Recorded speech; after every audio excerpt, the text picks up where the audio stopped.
Everyone has their own views and perceptions, but each person's understanding of this world is limited.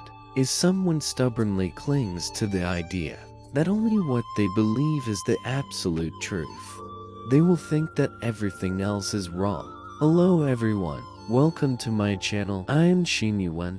Today, I'd like to share a story about the Buddha. One afternoon, Shariputra and Mahamoggallana brought a hermit to see the Buddha. His name was Tikaka.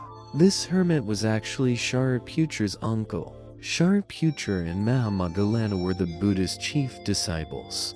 Like his right and left hands, Shariputra was known as the foremost in wisdom, and Mahamoggallana as the foremost in psychic powers. Before they took refuge in the Buddha, they each had many disciples of their own, and were held in extremely high esteem. When Shariputra's uncle learned that his nephew had become a disciple of the Buddha, he was very curious and wanted to know what the Buddha's teachings were. But when Shariputra and Mahamoggallana tried to teach him, he insisted on hearing the Dharma directly from the Buddha himself. When Tikaka met the Buddha, he placed his palms together and asked, "What is it that you teach? What is your doctrine?"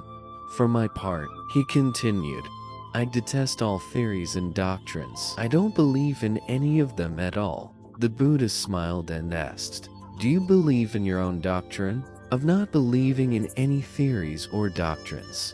Do you believe in a non-belief?"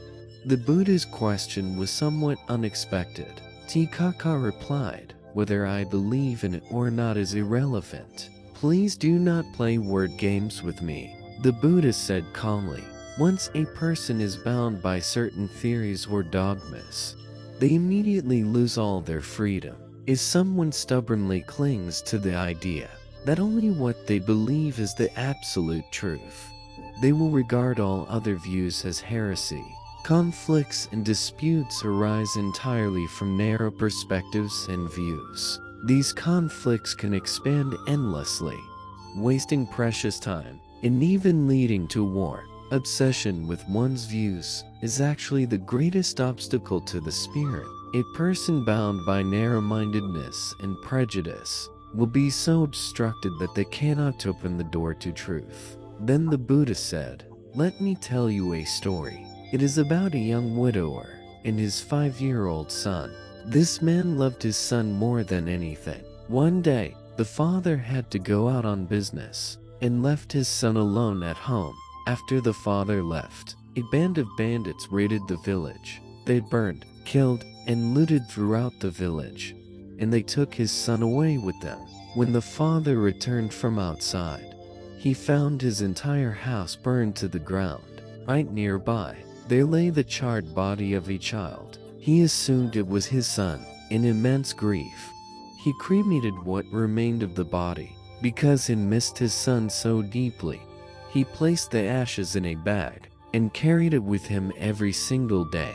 Months later, his son actually escaped from the bandits and ran back home.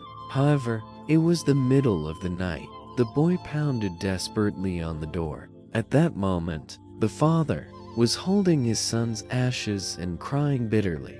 He paid no attention to the knocking. His son began to shout loudly, telling his father that it was him. Still, the father ignored him.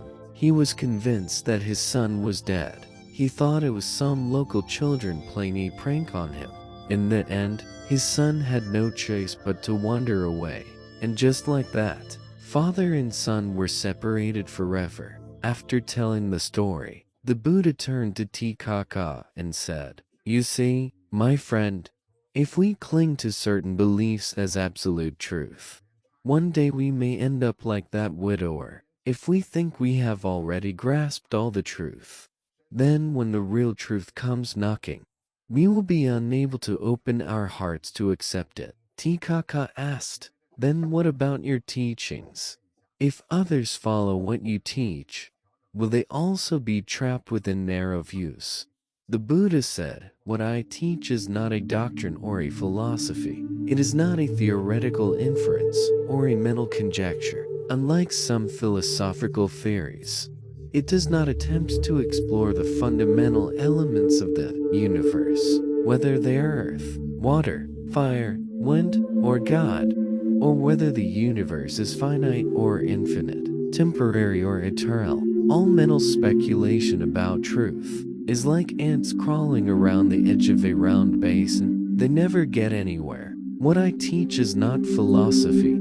It is the result of direct, personal experience. You can practice and verify it completely on your own. Everything I say is about impermanence and the lack of a separate self. These are things I have realized directly, and you can too. I teach that all phenomena arise, exist, change, and cease in dependence on other phenomena. Nothing comes into being from a single source. I have realized this truth, and you can achieve it as well. My purpose is not to explain the universe, but to help and guide others to directly experience reality. Words and language cannot explain reality. Only personal experience can allow us to see reality as it truly is. After hearing this, Tikaka exclaimed in admiration, "How wonderful, Buddha! But what if someone regards what you teach as just another theory or doctrine?" The Buddha nodded calmly. "Tikaka, you ask a good question. Although what I teach is not a theory, it is inevitable that some people will see it that way. I want to make this clear. What I teach is a method to experience reality, not reality itself. This principle is like the finger pointing at the moon. It is not the moon. A wise person will use the finger to help themselves see the bright moon, but a person who mistakes the finger for the moon will never see the real moon. What I teach is merely a method of practice. It is not something to be clung to or worshipped. What I teach is like a raft for crossing a river. Only a fool would cross to the other shore and then carry the raft on their back everywhere they go." At this moment, Tikaka placed his palms together. "Venerable Buddha," he said, "please teach me the way to be free from suffering."